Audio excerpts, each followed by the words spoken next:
received so many massages over the years, you know, what it would be like to be on the other side, to be the giver. And, you know, I think it was, I know my massage therapist for the most part, but I went to see somebody who I'd never met before. And I just started thinking about, wow, this has got to be really odd. And the client before me left, and it's like, you just see a string of strangers naked and touch them. You know, I mean, that's got to be really intense. And what if somebody just, occasionally somebody must reach a threshold where they just can't touch one more body, you know? Because even really pretty bodies and beautiful skin is it's still freaky and weird, you know? So yeah, that was just an idea that had been sort of bouncing around for a while. And then it leads to a more universal question of, if your occupation is something that informs your sense of identity and self-worth, then if that's taken away from you, what kind of a hole do you fall into, and how do you take yourself out of that hole, and how do you find yourself again? You know, I thought that would be an interesting territory to explore as well. Mm-hmm. And besides writing the script, you also directed it as well, the movie as well. So what was that process like overall, as being both the writer and director? Do you feel that writing the script maybe helped your directorial duties as well? Yeah, that was the 5th film that I'd written and directed, and for me, they're really part of the same process. I just directed my first film that was not from a script that originated for me, and it felt weird. It felt very odd. It was a fun and new experience, but it felt like a different kind of directing almost, because having the film, I don't know how to explain it. It's my vision, and so it comes out of it. Just writing and directing feel like they just go together for me. And what was the casting like? Why did you ultimately decide to hire the actors that are in the film overall? Well, Josh and I had met a couple years before, and it turned out we were admirers of each other's work.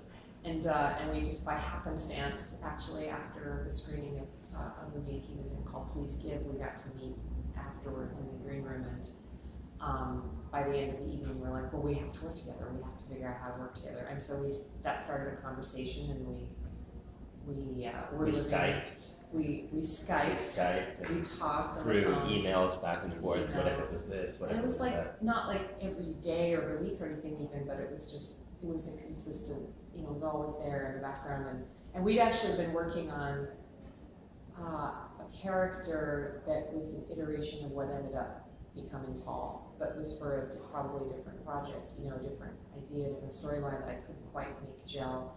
And so it kind of fell off to the wayside. But then when I started working on this other project, I realized, oh, this would be a great element as a counterpoint to the massage therapist. It'd be great, you know, in sort of juxtaposition to each other. And what did you draw on to come up with this character who was just so lovable? Well, you know, I played with creating somebody that was so shut down and so kind of in himself, and trying to hold on, kind of very internally, hold on to something, thinking, you know, I think from that character's point of view, it thinks if he holds on tightly that will give him some kind of comfort, but it really creates a lot of discomfort. Did you know anyone like that in your life? I teach a course called Committed Impulse, and part of the work that I do is just to get people to be more outside of their heads. And so just, you know, after years of working with people, you know, I got to really see what it was like when somebody was really inside, and see what it was like as they start to come out into the world. And so it wasn't one specific person, but it was just seeing that shift was something that I drew on. Did you study psychology for talk about this course? I didn't know about that. It's not. Yeah, it's probably the opposite of psychology.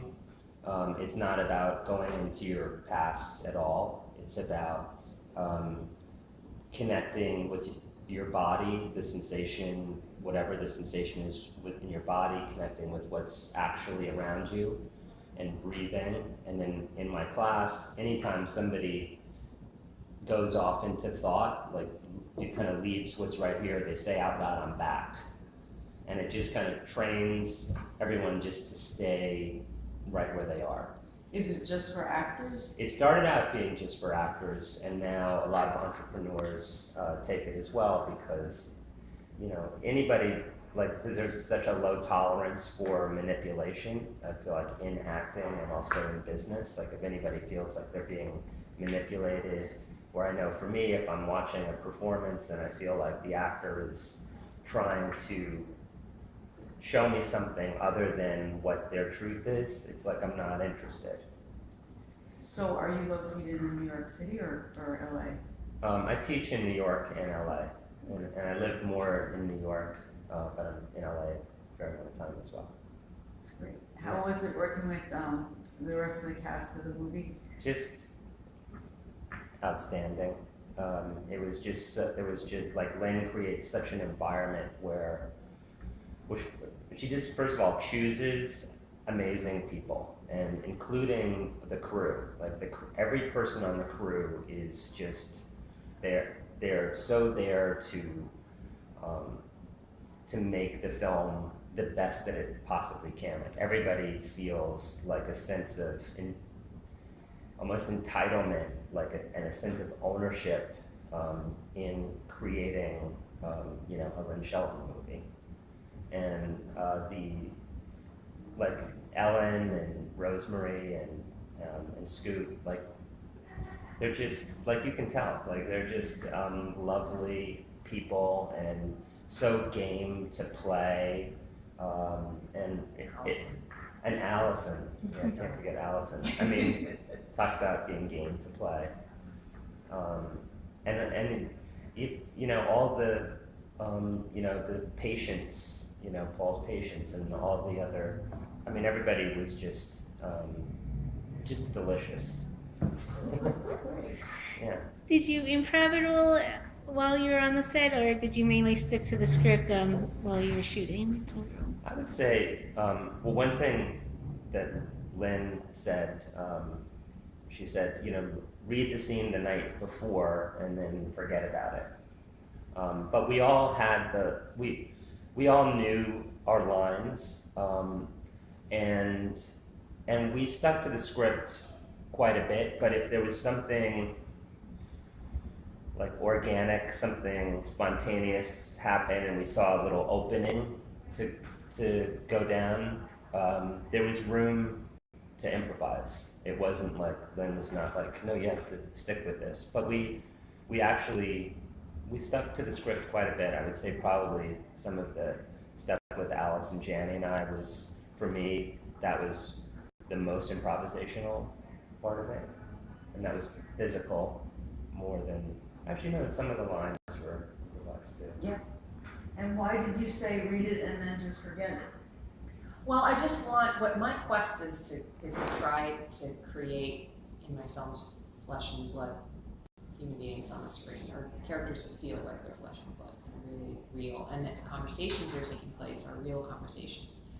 And so sometimes that works if you've got the right dialogue and you have actors who can really make it their own and just make it feel totally fresh and like it's really coming out of their mouths, then that works great. But sometimes it doesn't. Sometimes it's nice to be able to play off of the script a little bit or a lot, and just you know, whether the actor feels the urge to, you know, oh, that line doesn't feel quite at home in my mouth, I want to say it in a slightly different way, or if if they want to kind of change the trajectory and loosen it up a little bit, so maybe the lines are a little bit out of order. Sometimes that even happens.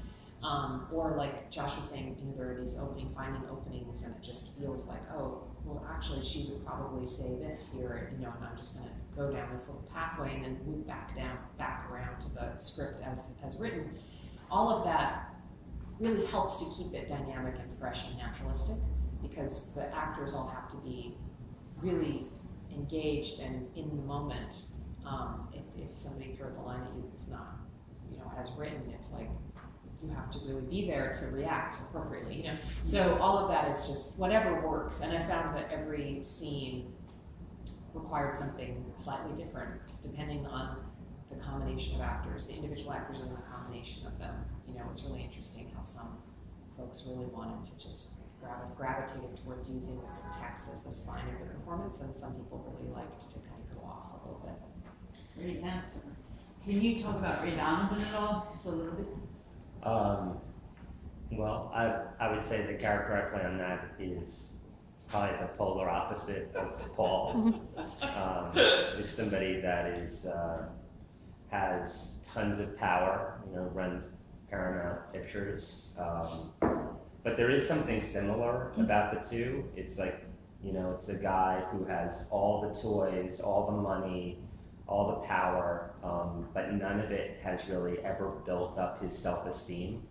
So it kind of causes him to be, you know, almost childish and manipulative, and he's just looking to be, he's looking for acknowledgement, like on some level, and looking for, you know, feels more alive when he's dominating. You know, it's just somebody that's got all the toys, but, you know, but it is kind of empty inside. Perfect.